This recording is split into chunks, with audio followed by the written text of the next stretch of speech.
Alléluia. Alléluia. Chers frères et sœurs dans le Seigneur Jésus-Christ et l'humanité entière, mesdemoiselles et messieurs, quelles que soient vos convictions de la vie et de ses valeurs, je vous salue dans le merveilleux nom de Jésus-Christ et vous invite par la quête de l'humanité, par la curiosité qui est un élément essentiel de l'intelligence, de suivre ces petits exposés de l'enseignement que je vais vous apporter, qui est de caractère évangélique. Alors, le mot évangélique fait peur à beaucoup de personnes, ou bien carrément choque certaines personnes intellectuelles, voire scientifiques, parce qu'il se réfère à la Bible et rejette le processus biblique, parce qu'il le considère comme de la religion, alors que la Bible en elle-même n'est pas la religion. C'est un recueil, un livre, d'où son étymologie. Son étymologie, c'est biblos, du grec, voulant simplement dire le livre. Alors, tout livre est un recueil de puiser les pensées intelligentes de l'auteur, écrivain ou non de ce livre, parce que on peut aussi écrire un livre par procuration, c'est-à-dire donner l'écriture à un expert écrivain, mais ayant mis tes propres idées, et lui peut améliorer certains styles d'écriture et véhiculer ton idée pour qu'elle soit mieux comprise par un public de l'humanité. Le public qui souhaiterait justement embrasser un tel thème, une telle idéologie. Parce que l'être humain est un être libre et il est évident qu'il puisse faire ses choix. Mais là où je dis toujours que le bas blesse, la vérité éclatante choque, parce que souvent la vérité va à l'encontre du mensonge, à l'encontre de fausses compréhensions par rapport à la vérité comme telle. Pour le scientifique, la vérité doit être expérimentée mathématiquement, physiquement, chimiquement, biologiquement, etc. Selon les normes des sciences. Scientifiquement, ils ont raison. Mais qu'est-ce nous dit ce qui est au-delà de la science? C'est-à-dire que le scientifique appelle la métaphysique. Mais il y a la métaphysique des dieux, c'est-à-dire la science du Très-Haut, du Créateur, par laquelle sont nées toutes les sciences exactes ou abstraites que nous employons au sein de l'humanité. Alors, c'est ainsi que je fais en quelque sorte l'intermédiaire messager du Tout-Puissant Créateur pour inviter l'humanité, mais toute l'humanité, parce que Dieu invite toute l'humanité. Il est un Dieu de la diversité. Il nous a donné plusieurs formes corporelles différentes, mais une même constitution de l'anatomie et du cérébral humain. D'où sa diversité. Et il nous a donné des dons culturels multiples et différents, les uns des autres. Chaque peuple a une culture liée à son ancestralisme, à ses grands-parents et arrière-grands-parents, etc. Et cela fait partie des générations humaines, celles qui sont éteintes et celles qui ont pris la relève, tout en rentrant dans le processus du progrès de cette humanité, d'où la haute technologie aujourd'hui. Voilà, cette invitation, c'est écouter l'évangile. Mais que veut dire l'évangile? C'est la bonne nouvelle. Mais la bonne nouvelle de qui? Et de quoi? Lorsqu'on comprend cette simple définition, l'être humain devient encore beaucoup plus intelligent par rapport à sa destinée.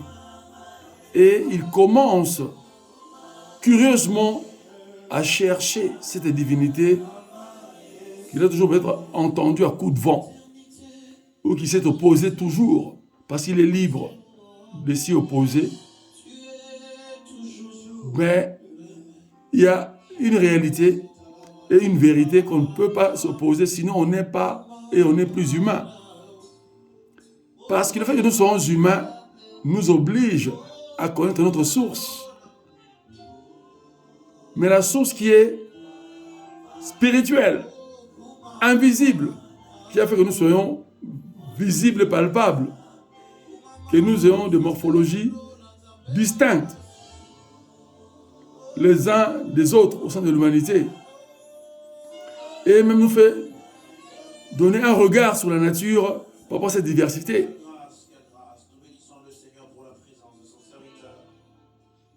Alors, Dieu continue à parler à l'être humain.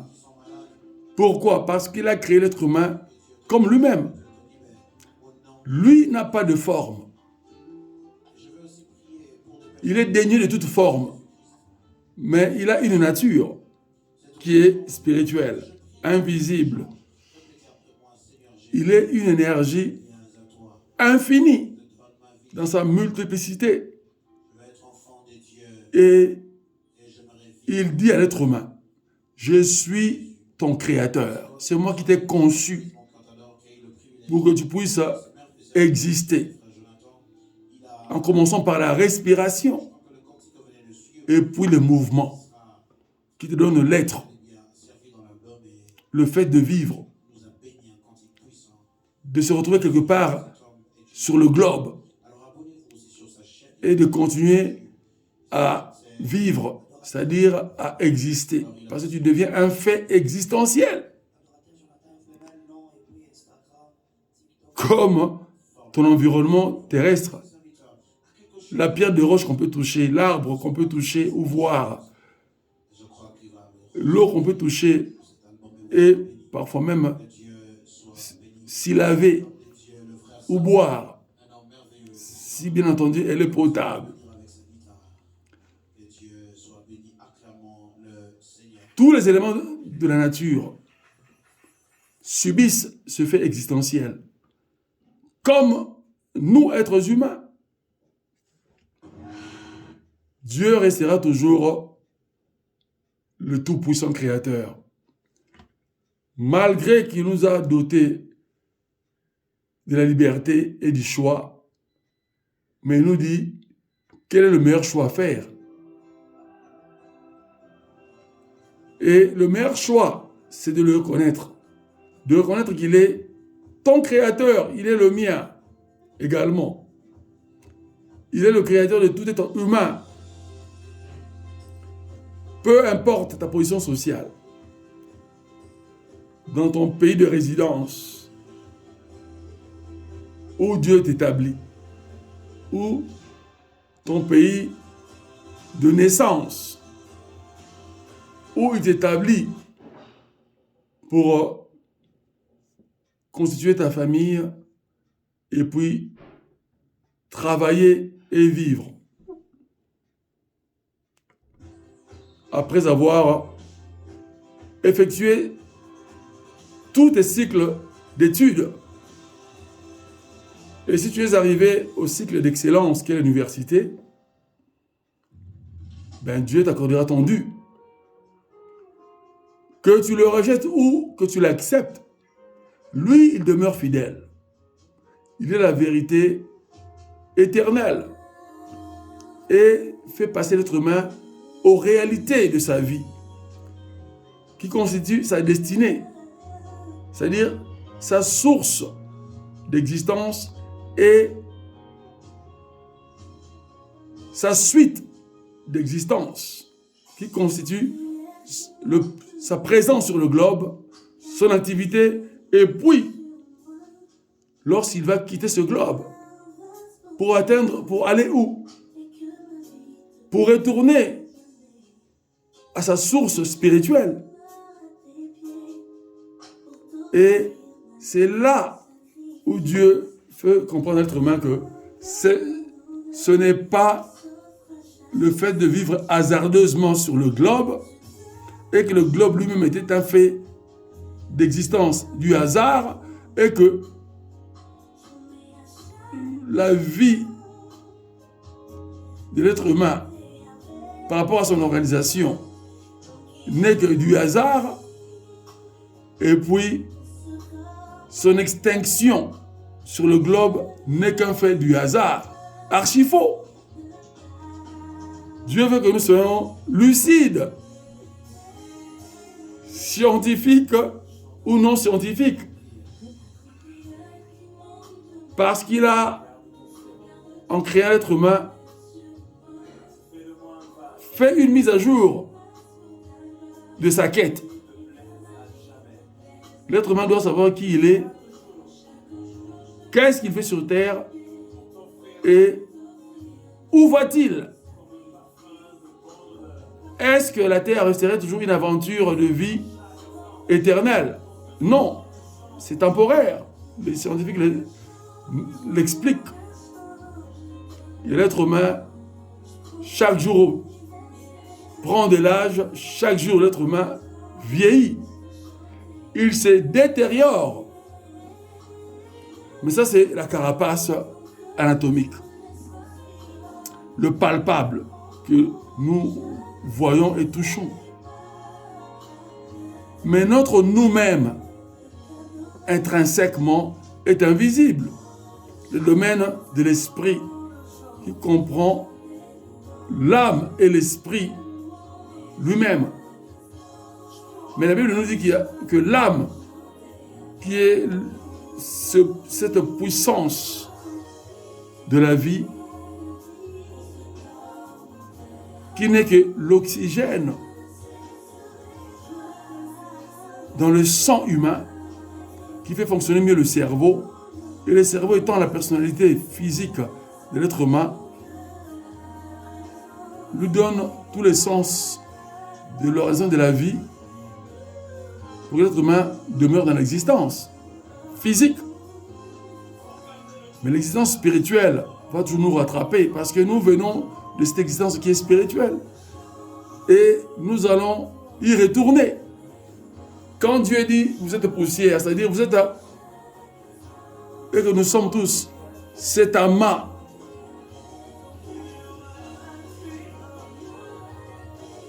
de la poussière, mais qui est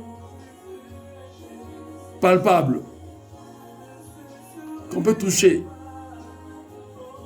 et qui comprend les 5 sens de son existence.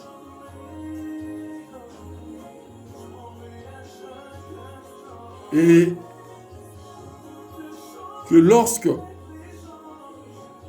cette âme expire définitivement, c'est-à-dire s'en va, quitte la carapace humaine, le corps humain, l'être humain n'est plus. Il n'y a que pendant un temps, l'exposition de son corps. Et médicalement, ça devient une dépouille. C'est-à-dire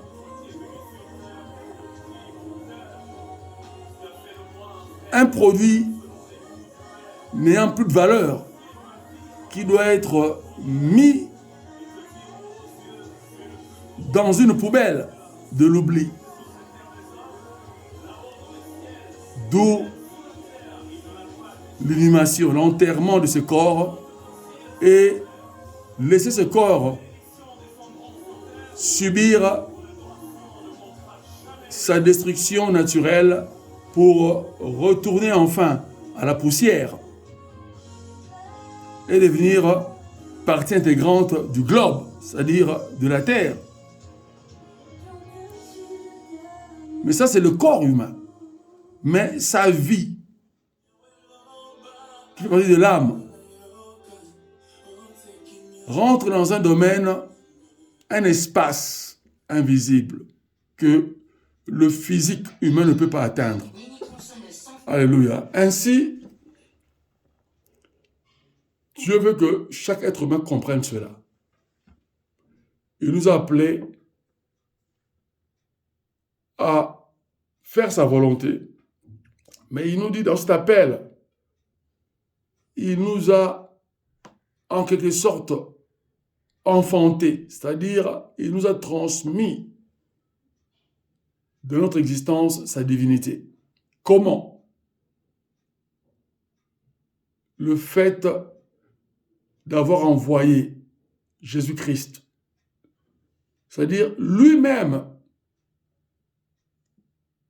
ayant pris la forme humaine, lui-même s'est fait naître par une vierge femme, puisqu'il peut toutes choses qui dépassent les sciences. Il est lui-même l'auteur des sciences. Il est l'auteur de la métaphysique. Alors, il peut faire des choses qui dépassent les sciences. Il peut utiliser une part des sciences pour nous faire comprendre qu'il se met à notre place. Et la Bible nous dit en Hébreux chapitre 1er qu'il nous a parlé depuis l'existence du globe par nos ancêtres. Et parmi nos ancêtres, beaucoup furent des prophètes, c'est-à-dire des messagers que Dieu a établis et qu'il a dicté sa pensée pour que sa pensée soit transmise au sein de l'humanité, sur chaque groupement des êtres humains, sur chaque peuple et chaque nation. Et Christ est venu pour universaliser ce concept. Il l'a rendu international. Au lieu que cela reste seulement dans le judaïque, chez les Juifs, il a étendu cette pensée sur le judéo-christianisme, c'est-à-dire l'évangile divin, la bonne nouvelle que Dieu a donnée aux Juifs. Et par Jésus-Christ, il a étendu cela aux nations du globe, à toutes les nations. C'est pour ça que Christ, dans sa conclusion, à la fin de son ministère, avant sa crucifixion, il dit, et même après sa crucifixion, il a encore dit cela.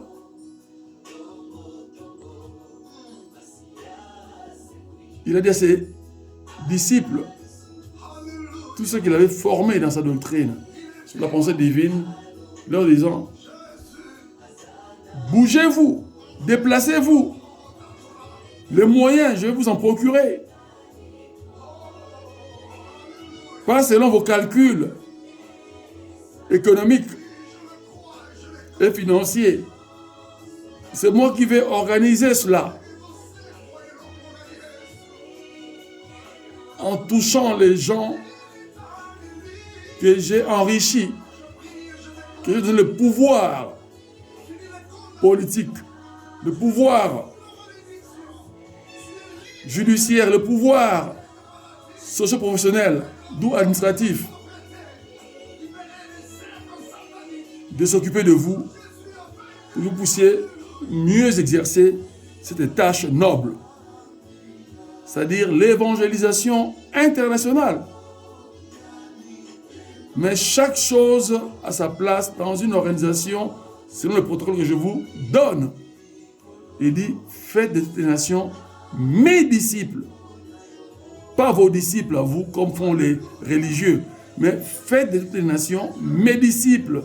C'est-à-dire ceux qui vont suivre mes enseignements et ma doctrine au sein de l'humanité pour qu'ils puissent être accueillis dans ma divinité et qu'ils puissent participer à mon héritage éternel. Et cet héritage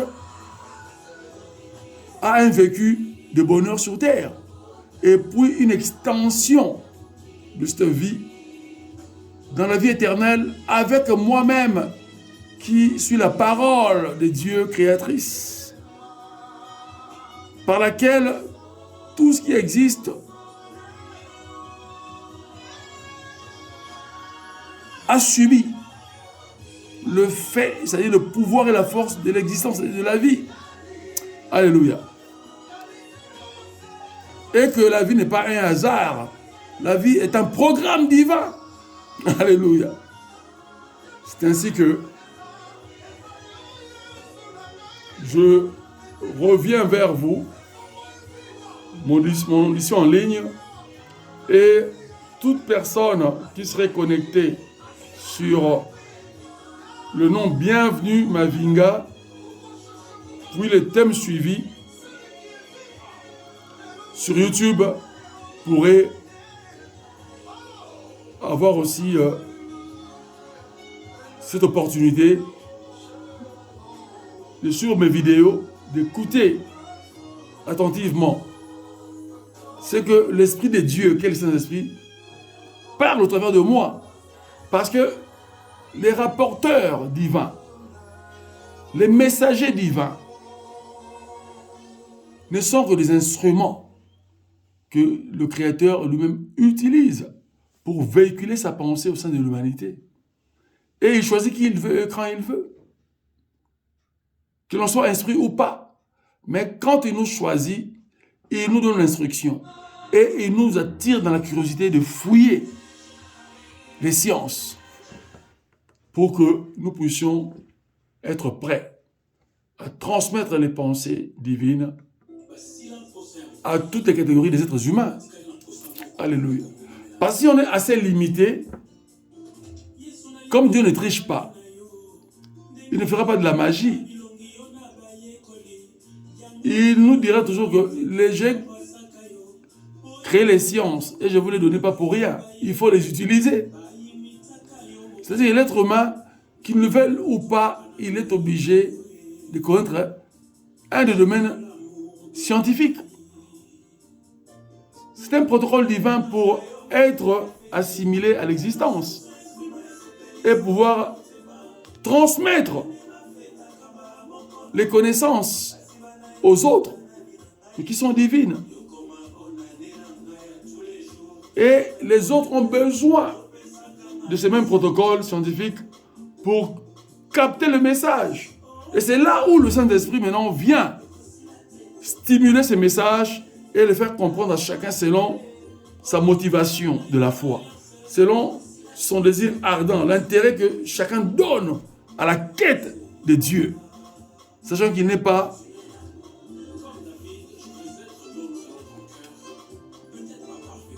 un Dieu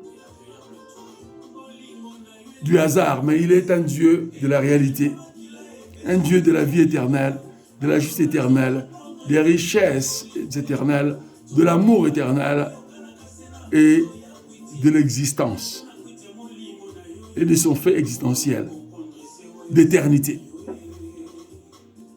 C'est ainsi que les savants grecs, ayant compris la pensée, ont traduit qu'il est l'alpha et l'oméga, c'est-à-dire la première lettre de l'alphabet grec et sa dernière. Mais cette première lettre, voulons dire qu'il est le premier être existentiel et la première force, la source de l'existence. C'est ça l'alpha. Et l'oméga, il est cette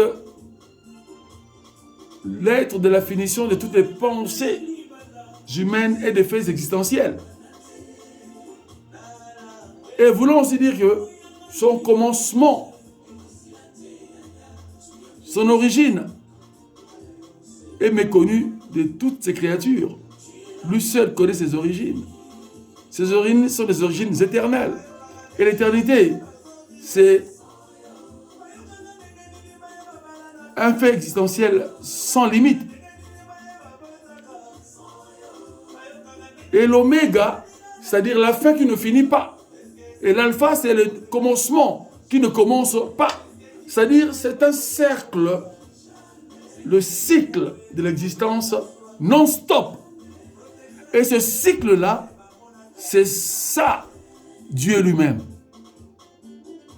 Donc avant que l'être humain réfléchisse au mouvement, aux sciences physiques, à la théorie de la force, qui s'exerce par le mouvement,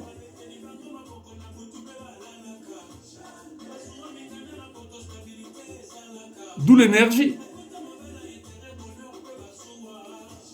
Il est lui-même ses concepts. Alors, il nous dit théologiquement qu'il est le Père, le Fils et le Saint-Esprit, c'est-à-dire, il est le concepteur de la vie, le créateur. Il est le transmetteur de cette vie, d'où le Fils. C'est-à-dire, dans son plan divin, il devait à tout prix lui-même se matérialiser. Mais comment? En créant l'être humain.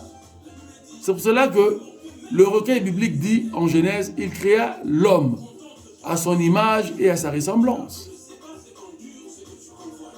L'image, c'est ce qu'on voit, ce qu'on peut toucher. C'est pour ça qu'il a pris la masse de la terre et il a modelé cela. D'où, dans cette masse de la terre, une masse qui est plus élastique. C'est l'argile. Il a donné une forme de ce qu'il est, mais lui, il est infini. Il a déterminé une forme en créant l'être humain de manière précise. Et sa ressemblance, c'est sa divinité, sa sainteté. Le caractère et sa personnalité qu'il a mis dans l'être humain. Et comme lui-même il est un être libre, il a aussi créé l'être humain étant un être libre, mais dépendant de son concept. Parce qu'on ne peut pas être libre sans son concept, sinon on n'existe pas. Alléluia. Voilà, grosso modo, la pensée divine. Et le message que je veux vous apporter aujourd'hui, c'est le concept du combat spirituel et son héroïsme. C'est-à-dire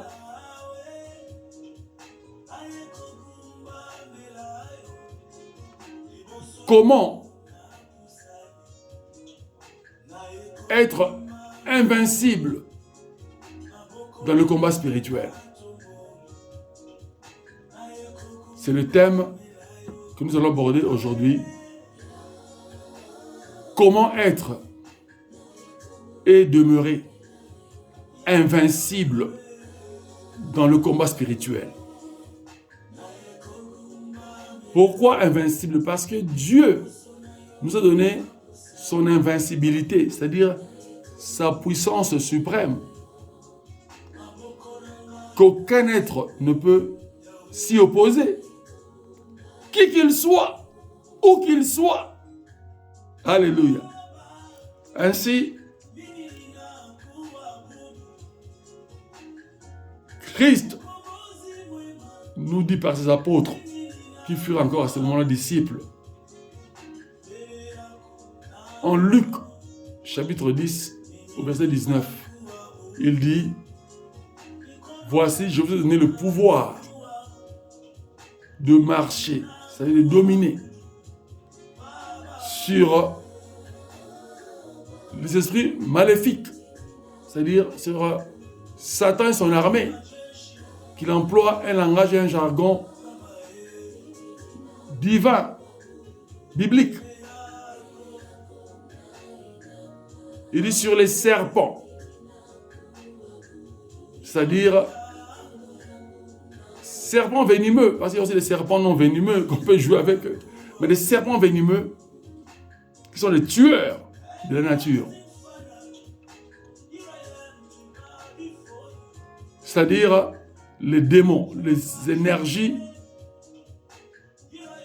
sans pitié, les énergies du mal pour anéantir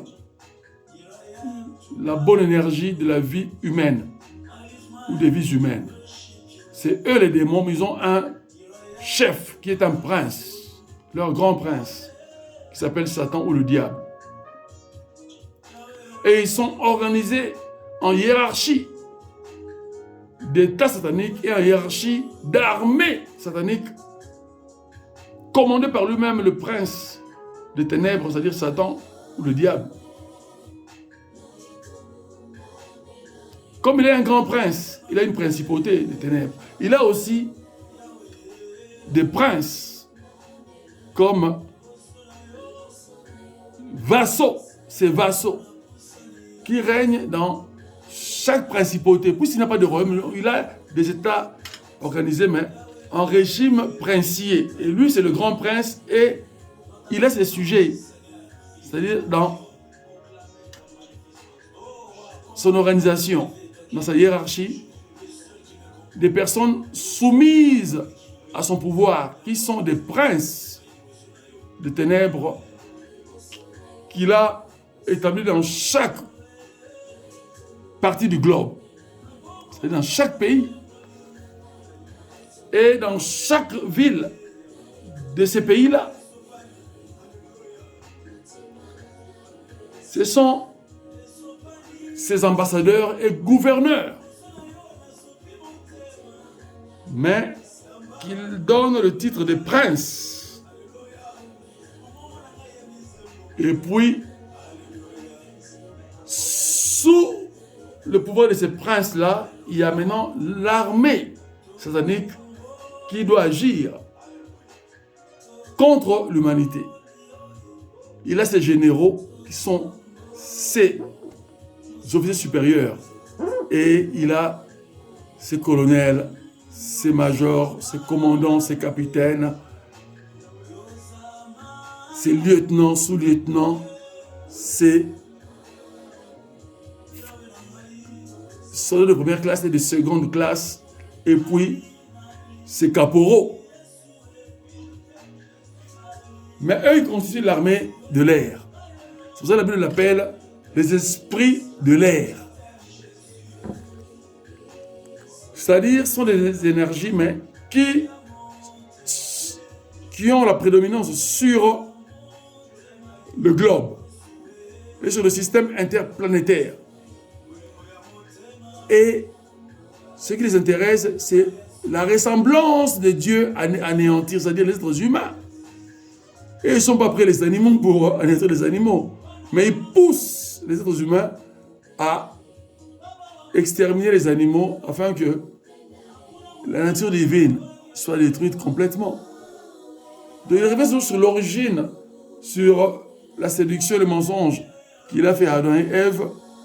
Et il continue son processus. Et Dieu nous a avertis que la réalité de la vérité sur l'existence humaine et sur le concept des esprits, c'est une réalité de guerre, plus qu'éclair. C'est une guerre sophistiquée, une guerre, la pire des guerres qui n'ait existé sur Terre. La pire des guerres qui n'ait existé sur Terre. Comme on ne la voit pas, cette guerre, mais elle est existentielle, factuelle, à tout moment présente dans la vie humaine. Maintenant, l'être humain, dans une défaite totale, les échecs de projets, les avortements des projets, qui conduisent l'être humain dans le désordre, l'incompréhension entre êtres humains, la mésentente, la haine, l'autodestruction et la destruction massive au sein de l'humanité. C'est-à-dire toute forme de mal. Pour nuire et exterminer la vie humaine au sein du globe. C'est ça leur mission, permise par Dieu lui-même. Parce que Dieu, dans son plan de restauration de l'humanité, il est venu lui-même dans la forme de Jésus-Christ pour restaurer l'humanité et apporter à l'humanité fidèle à lui sa puissance qui est suprême. C'est pour cela que tout être humain, qui qu'il soit, a l'obligation de respecter Dieu, de reconnaître Dieu et de se soumettre à Dieu. Sinon, sa vie serait une destruction. Face au mal, face au satanisme, face à l'armée de Satan et son gouvernement maléfique. Donc l'être humain sans Dieu est voué à l'échec, qu'il soit monarque ou chef d'État. Par son plan politique qu'il présentera, il est faible et hyper faible parmi les démons les plus inférieurs de la classe satanique, de l'armée satanique, le plus inférieur des démons. Un être humain, chef d'État ou monarque, roi ou reine, ne peut lui résister. Alors, à plus forte raison, ceux qui sont supérieurs.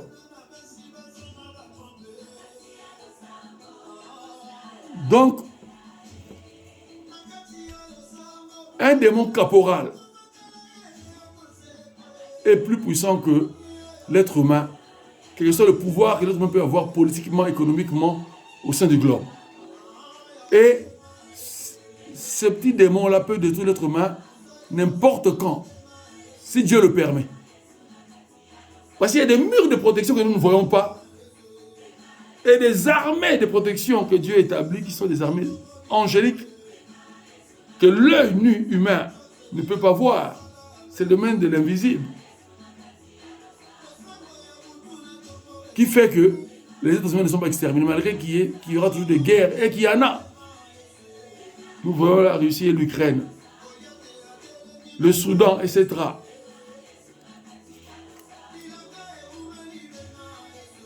La Libye et ailleurs,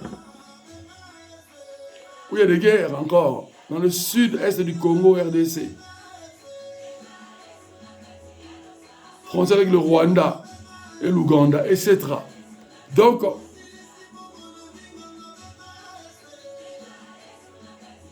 aucun chef d'État ne peut, dans son plan politique, maintenir le bel équilibre au sein de son pays et au sein de l'humanité. Quelle que soit sa volonté et sa bonne volonté. Face aux énergies interférentes sataniques qui interfèrent sur les énergies humaines et qui détruisent les énergies humaines, c'est-à-dire la force et toutes les capacités du bon vouloir des êtres humains à reconstruire une humanité parfaite. Ils ne pourront jamais. Jusqu'à l'extinction de toute l'humanité. Cette extinction viendra.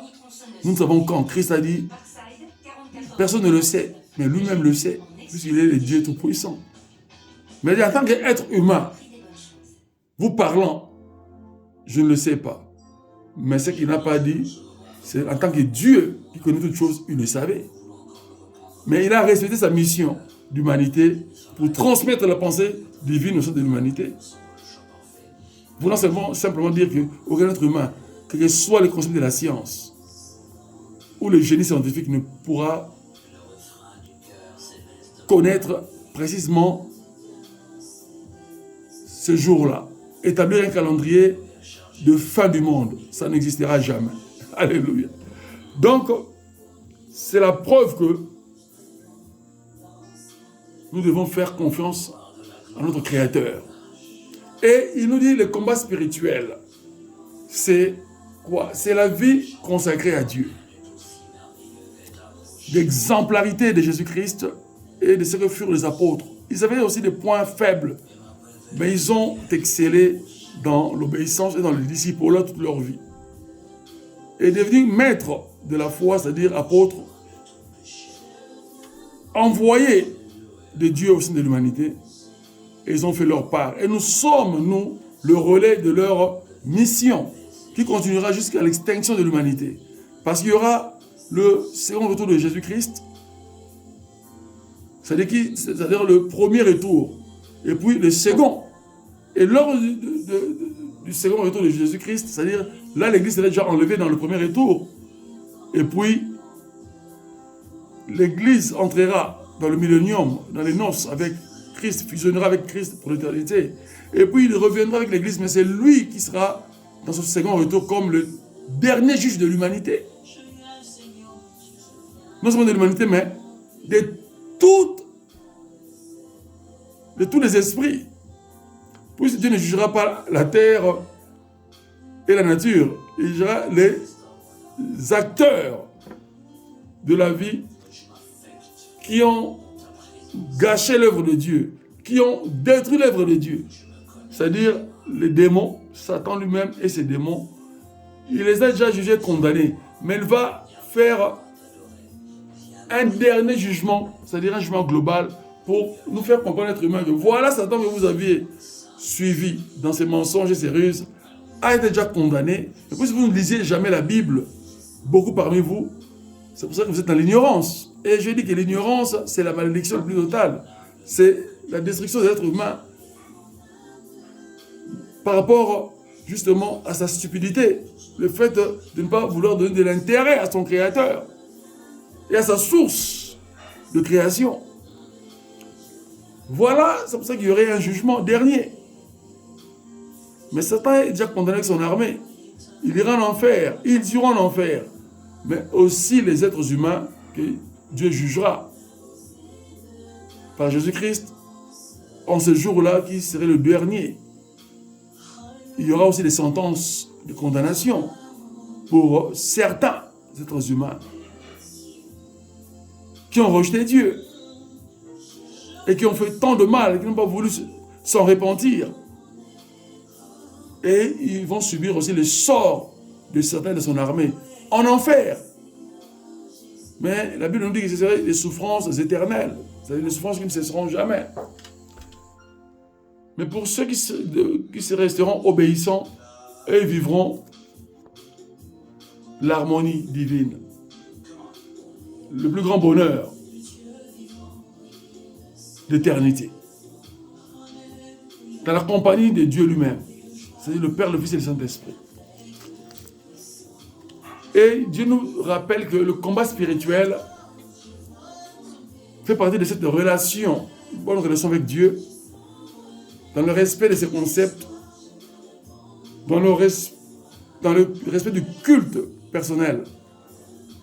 Adore Dieu en esprit et en vérité. Et puis, aime ton prochain comme toi-même. Alors, la deuxième phase, c'est combattre le mal dans toutes ses formes. Et comment combattre le mal? C'est en donnant l'ordre à Satan et à ses démons de plier bagage, de quitter ta vie et la vie des autres personnes, même de ton pire ennemi humain. Tu dois prier pour ton pire ennemi humain.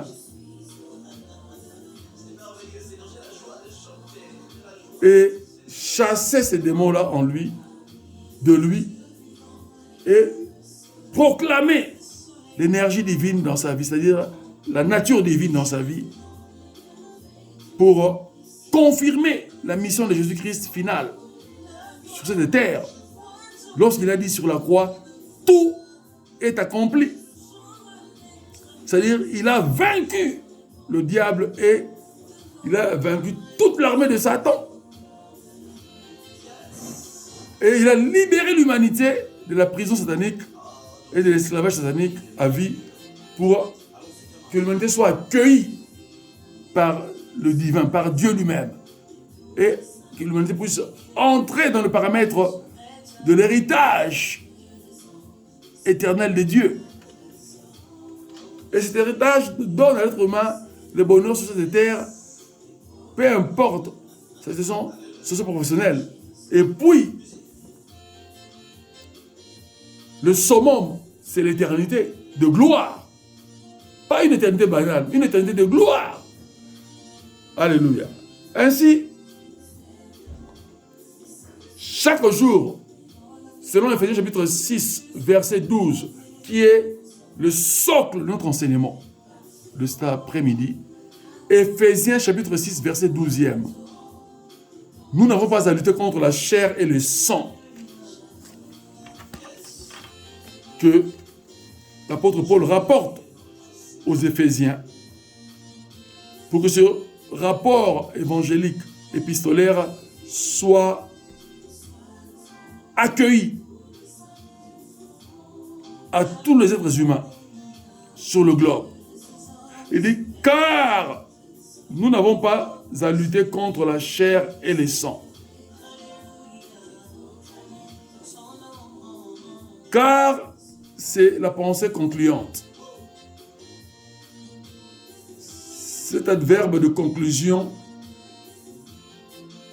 et de démonstration de faits concluants. C'est-à-dire la réponse à toutes les questions de pourquoi et comment. Et la finalité de cette réponse ou de ces réponses, c'est car. La conclusion. Pourquoi se venger contre son ennemi ou ses ennemis? Etc., etc. Pourquoi haïr les autres alors qu'il faut les aimer comme soi-même? Mais ces autres-là, souvent, beaucoup parmi eux sont des méchants. Prêts à exterminer ta vie, est-ce qu'il faut se laisser faire? Comment aimer véritablement? Toutes ces réponses-là. Comment pardonner véritablement? Toutes ces réponses-là. C'est-à-dire, les réponses à toutes ces questions, c'est combattre le mal dans toutes ses formes. Le mal que nous voyons, que nous percevons, que nous sentons, que nous avons des messages parfois dans nos rêves cauchemardesques, où tu te sens étranglé, où tu vois une foule de gens monstrueux en train de se défouler contre toi pour t'exterminer, etc., etc. Ou même des gens venant te dire dans ton rêve que tu es mort, ou que tu n'arriveras à rien dans ta vie, etc. Peut-être vous n'avez pas, parmi vous, certains n'ont pas encore vu ça, mais d'autres ont vu ça. Et le message que je véhicule, beaucoup se retrouvent déjà là-dedans. Chaque être humain a un cauchemar ou une série de cauchemars. Pourquoi? Parce que c'est la réalité du combat spirituel. Si tu n'es pas fort, tu es vaincu d'avance. Et être fort, c'est être invincible. Et être invincible, c'est avoir Jésus-Christ comme Seigneur et Sauveur en soi. Et utiliser cette force et ce pouvoir face aux esprits méchants, sataniques, démoniaques, invisibles. Tu leur parles sur ta position géographique. Tu leur parles. Mais tu leur donnes des ordres. Et ils sont obligés d'obéir à tes ordres parce que ce n'est pas toi qui leur dit, c'est le divin en toi qui leur parle, qui leur ordonne. C'est le Saint-Esprit en toi qui leur parle, qui leur ordonne. Et ce Saint-Esprit, c'est l'Esprit de Jésus-Christ qui est en toi, l'Esprit de la résurrection de la vie éternelle, qui leur parle. Parce que cet esprit-là leur a vaincu à la croix, une fois pour toutes. Il n'y aura pas de second combat, il n'y aura pas de combat de revanche.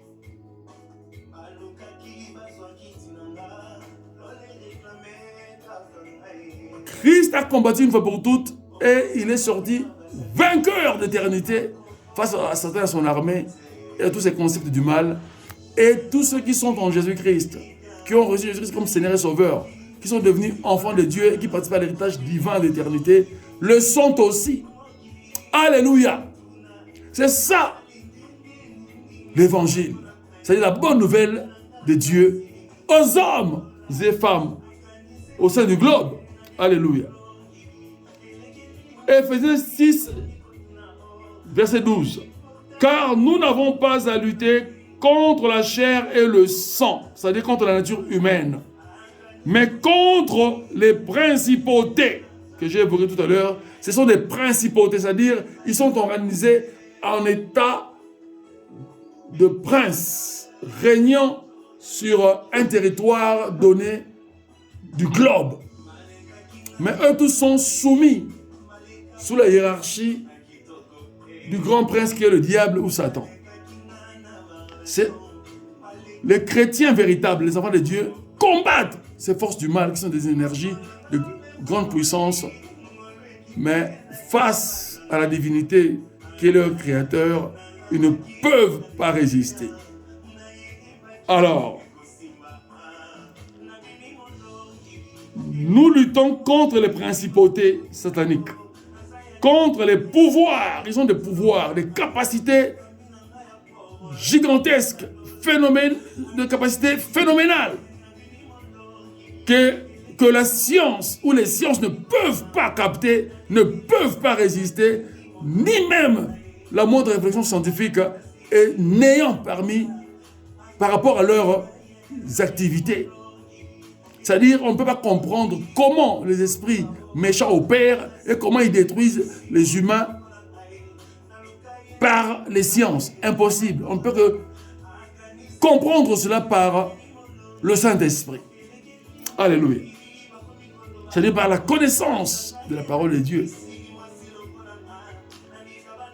Nous luttons contre les pouvoirs du mal, contre les dominateurs du mal, qui constituent pas le royaume, mais les principautés de ténèbres. Le terme royaume de ténèbres est une erreur de traduction biblique. Ce sont des principautés. Parce qu'un royaume est commandé par un monarque ou une monarque, roi ou reine. Mais si c'est un État où un grand prince commande, c'est une principauté comme en France, c'est la principauté de Monaco. Alors que la France est un État, mais Monaco, dans son État distinct, est une principauté. Parce qu'il y a un grand prince qui commande, le prince régnier. Alléluia. Donc, ces principautés du mal, nous les combattons et nous les gagnons. Nous continuons à vaincre leurs actions du mal. Mais comment? Par nos prières, les déclarations, en les liant, les chassant et en détruisant leurs activités chaque jour. On combat Satan et les démons chaque jour. Pas quand vous allez jeûner, prier, jeûner, non. Combattre chaque jour et garder la foi pratiquante correcte. La bonne relation avec Dieu, être sincère dans sa foi, fera de vous et de moi des invincibles. C'est ça que la Bible emploie le terme plus que vainqueur. C'est-à-dire, vous combattez un combat vaincu d'avance par Jésus-Christ et vous demeurez vainqueur. C'est-à-dire invincible face à vos adversaires. Ils vont vous combattre, mais c'est eux qui perdront, quoi qu'il en soit. Alléluia. Donc, Dieu nous veut nous faire comprendre que c'est lui le Tout-Puissant. Et que nous sommes Tout-Puissants sur terre face aux forces du mal. Nous ne combattons pas les chefs d'État des nations. Nous combattons le mal qui se trouve parmi beaucoup de chefs d'État. Parce que le mal les envoûte en majorité. Il y a très peu qui sont chrétiens et ils sont comptés du bout de doigts. C'est-à-dire véritables chrétiens, véritables enfants de Dieu. Il y en a très très peu. Mais ils existent. Beaucoup peut-être, ceux qui existent ne le mentionnent pas parce que la politique leur interdit le protocole. Alors, ils sont non manifestés. Mais ceux qui sont dans les loges sataniques, dans le temple de Satan, cela manifeste leur foi aux loges sataniques et soutiennent le principe du mal, de l'extinction de l'humanité par le diable. C'est-à-dire provoquer des guerres, organiser des guerres, des destructions massives des êtres humains et de leurs habitats. Partout dans le globe. C'est ça qui constitue les activités sataniques programmées sous la grande principauté satanique sur le globe et sur l'humanité. Voilà. Parce que Satan est très malin. C'est que si il te détruit toi et il détruit ton habitat. Il sait que Dieu sauvera toujours certains. Ceux qui seront sauvés n'auront pas les moyens de se nourrir parce que leurs cultures seront détruites par des bombes. Cette terre-là sera radiée ou irradiée par les effets des bombes comme nucléaires, etc. ou atomiques. Donc, après la guerre, ce serait la grande misère. C'est-à-dire, leur existence sera affaiblie et beaucoup vont mourir de la faim, de la malnutrition, etc. Et de tous les effets empoisonnants de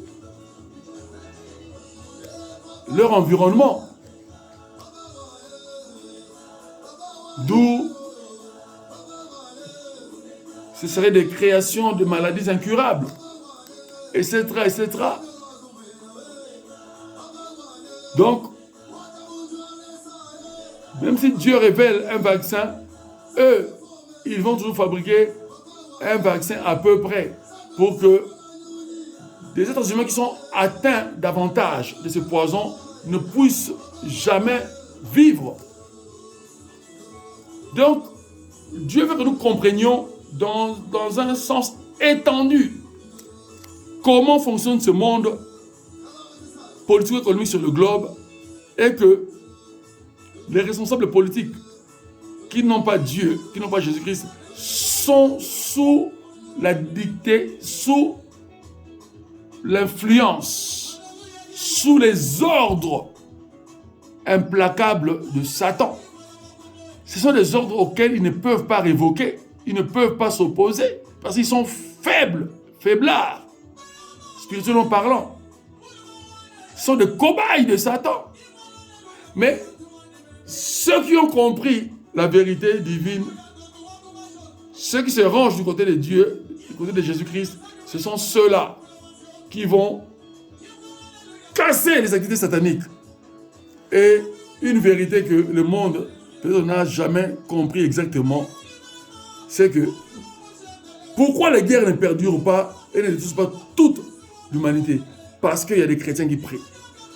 Quand ils intercèdent pour qu'il y ait la paix dans le monde, des vrais chrétiens, Dieu maintient la paix. Parce que le monde sera détruit à cause du péché. Mais pourquoi Dieu le fait? Parce que Dieu veut encore que beaucoup des êtres humains soient sauvés. Il continue à étendre son invitation au sein de l'humanité. Alléluia. C'est pour cela, restons lucides. Chers amis, et puis frères et sœurs, en ligne, vivons une vie de foi correcte. soyons patriotiques pour nos pays et ayons aussi une humanité internationale.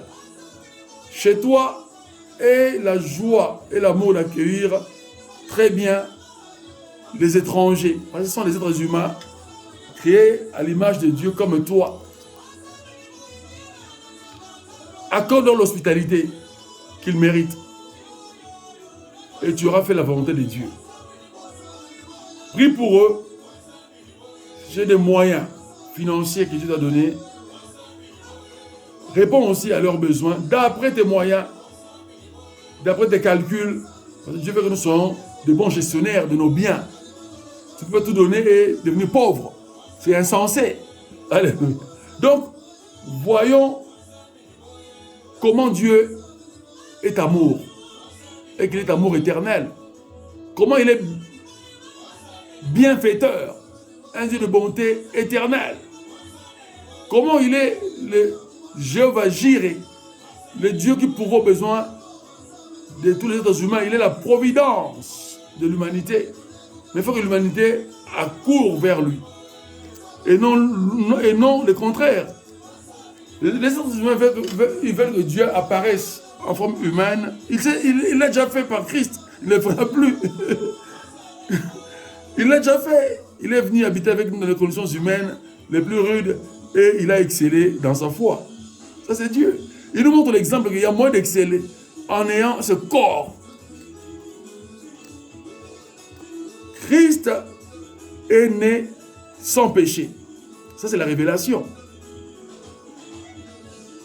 connue. Mais la révélation que beaucoup des êtres humains, des pasteurs ne connaissent pas encore, puisqu'ils restent toujours sur la première révélation.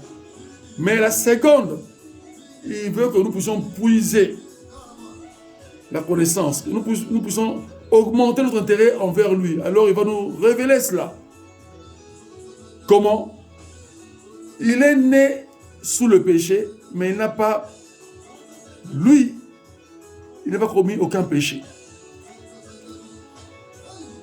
Marie, la Sainte Vierge Marie, était une pécheresse, puisque Marie, en tant qu'être humain, est née de parents pécheurs.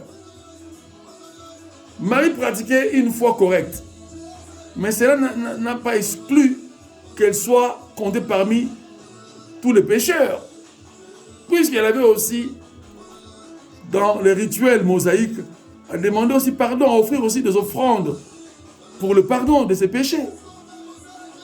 L'être humain commet des péchés dans ses pensées, parfois aussi des péchés accidentels, c'est-à-dire que ce n'est pas voulu, mais tu peux fabuler un peu, tu peux faire une erreur de langage ou une mauvaise interprétation que tu peux donner à l'égard d'une autre personne, en faire un mauvais jugement. Ce sont des péchés. Ouais. Donc personne est à l'abri. Mais Christ seul était à l'abri. Pourquoi? Sa divinité dominait sur le péché. Lui étant un être de nature divine, sainte et éternelle, donc il était impossible pour lui de pécher. Comme aussi, il était impossible pour lui de mourir.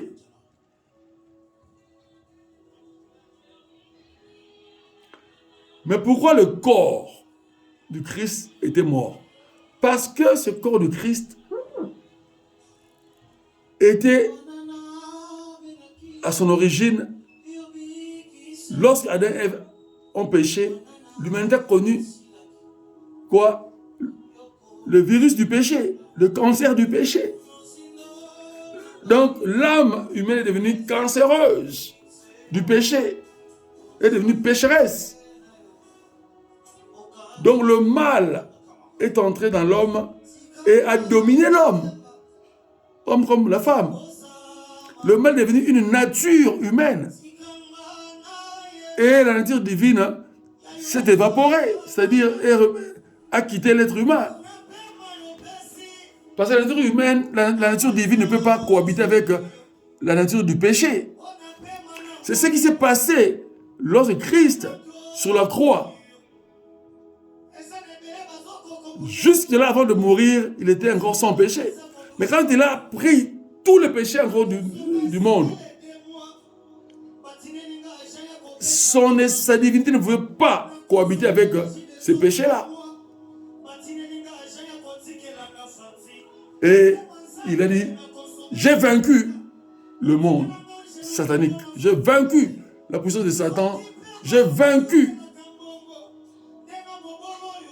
le combat spirituel de manière définitive.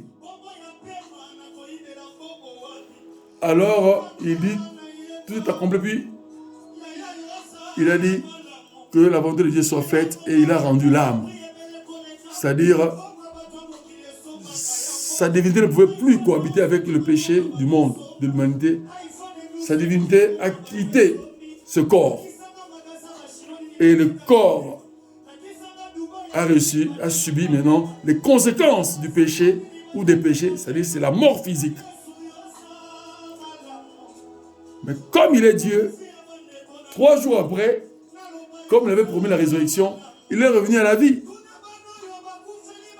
Mais ce n'était plus avec le corps auquel il était mort. Les gens le voyaient, ils le voyaient avec ce corps, mais ils voyaient son visage lumineux, éclatant.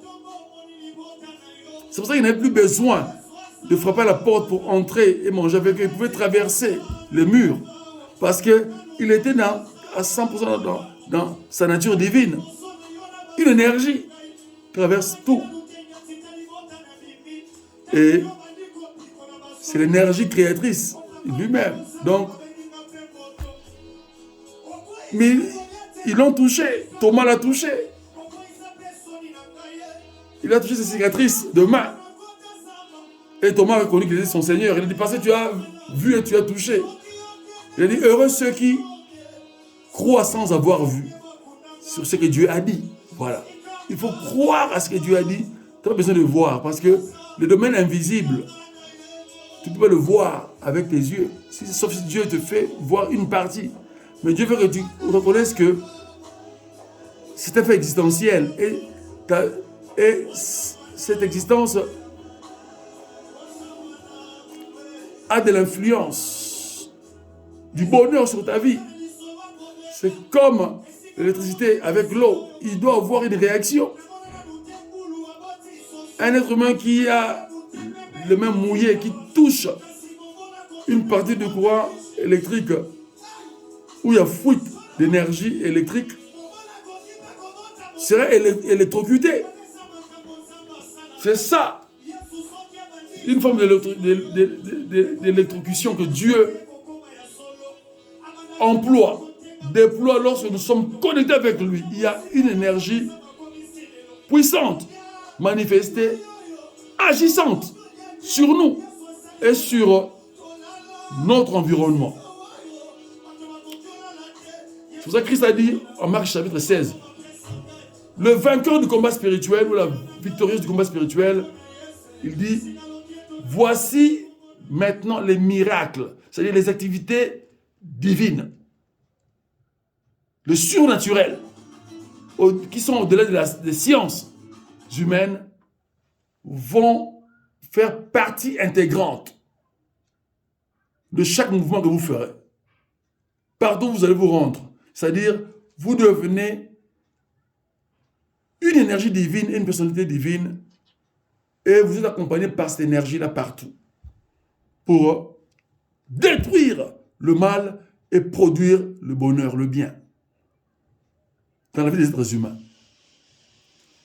C'est ça que Christ a dit en Marc chapitre 16, à partir du verset 15 jusqu'au 20e.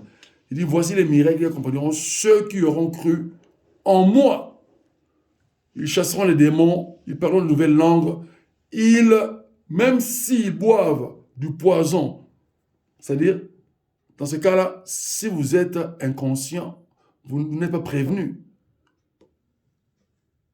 Vous, si vous êtes toujours dans la prière et dans le combat spirituel, chaque jour vous chassez les démons, des morts, etc. Vous prenez la vie. Donc, vous serez le produit de vos prières et de votre acte de foi. Cela ne va jamais vous nuire ni vous tuer. Mais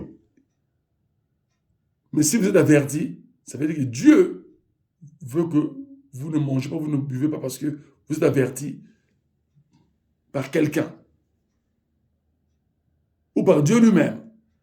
Alors, il faut obéir au message divin, sinon vous allez mourir comme pas mal de serviteurs de Dieu sont décédés parce qu'ils n'étaient pas assez prudents.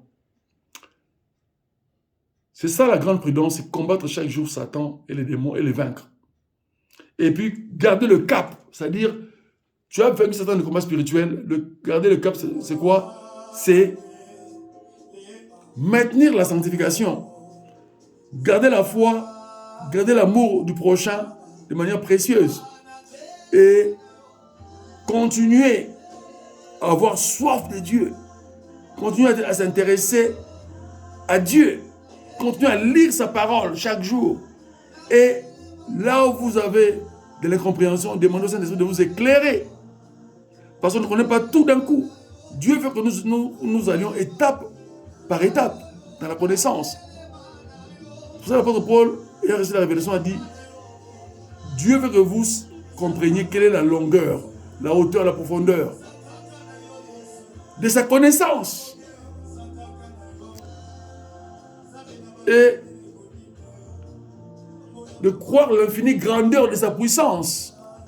C'est-à-dire, il y aura toujours une découverte dans la révélation profonde de Dieu.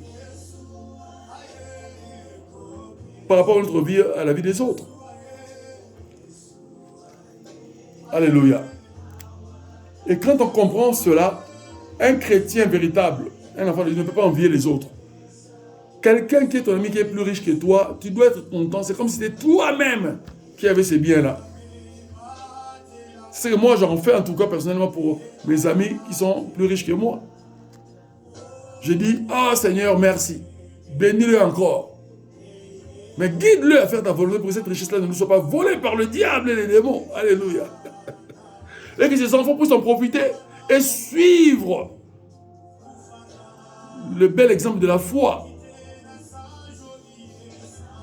qui est dans leur papa, ou que lorsque leur papa quitterait cette terre par la mort, que les enfants puissent continuer à maintenir ce bel exemple de témoignage de foi et de suivre les mêmes traces. Pour que Dieu leur accorde encore plus d'excellence dans leur vie, plus de succès dans leur vie. Alléluia. Ainsi, je conclus ainsi, frères et sœurs, amis en ligne, croyez en Dieu. C'est simple. Dieu ne nous complique pas la foi. Il dit que nous puissions l'accepter comme un petit enfant. Alors, comme c'est la vérité éternelle, chacun fera maintenant ses propres expériences dans sa relation avec Dieu. Et puis, plus on s'attache à Dieu, plus on s'ouvre à Dieu, à son accueil, plus aussi Dieu va nous utiliser pour accomplir des exploits dans notre vie et dans la vie des autres. C'est ça l'expérience, ou les expériences de la foi acquises, qui doivent être vécues et puis qui doivent être aussi transmises aux autres. C'est là où on pourra donner à ceux qui désirent aussi, qui ont aussi de l'intérêt de connaître Dieu, la même expérience ou les mêmes expériences de la foi. Prévenir aux autres, voilà où je suis passé. Les moments difficiles, mais Dieu m'a assisté. Mais voilà aussi les moments de joie, où j'ai eu des récompenses divines, etc. C'est ça la vie de la foi chrétienne. C'est un combat, et dans ce combat, nous sommes plus que vainqueurs. C'est une bonne relation avec Dieu, mais aussi des tests d'épreuves de la foi qui Dieu nous soumet face aux situations difficiles, voire impossibles au cours de notre vie. Dieu continuera toujours à nous forger et à nous forger comme le forgeron forge le fer, et il va continuer à nous tailler comme l'expert, le coupeur de diamant, taille le diamant. Pour que le diamant ait encore beaucoup plus d'éclat et de pureté. C'est ça, un enfant de Dieu. Il est constamment travaillé par Dieu pour être toujours un produit meilleur au sein de l'humanité. Alléluia. Et j'appelle aux serviteurs de Dieu, aux servants de Dieu, des églises différentes, de courants différents, évangéliques et pentecôtistes, de s'associer dans la vie chrétienne, de s'associer dans leurs différents cultes, de prier ensemble et aussi de se partager des richesses matérielles et financières pour faire un bloc puissant et favoriser un salut au sein de l'humanité de manière accélérée et de manière aussi étendue. Les pays auxquels nous vivons, ou les pays dans le globe, vont subir des transformations de leurs États en bonheur si les chrétiens s'unissent et prient pour tous les pays du globe, pour tous les peuples au sein du globe terrestre. C'est au sein de cette planète Terre. Dieu étendra sa main toujours. Et Dieu bénira. Que Dieu nous bénisse davantage. Et vous qui avez suivi ou qui allez suivre après l'enregistrement de cette vidéo, suivons sur cette vidéo après son enregistrement, que Dieu vous accorde tout le bonheur désirable et que le Saint-Esprit vous guide à forger votre propre expérience pour que vous témoigniez la grandeur de Dieu auprès des autres. C'est le but. Que Dieu vous bénisse abondamment au nom merveilleux, au nom glorieux, au nom divin et suprême de Jésus-Christ, notre Seigneur et Sauveur universel. Amen. À bientôt.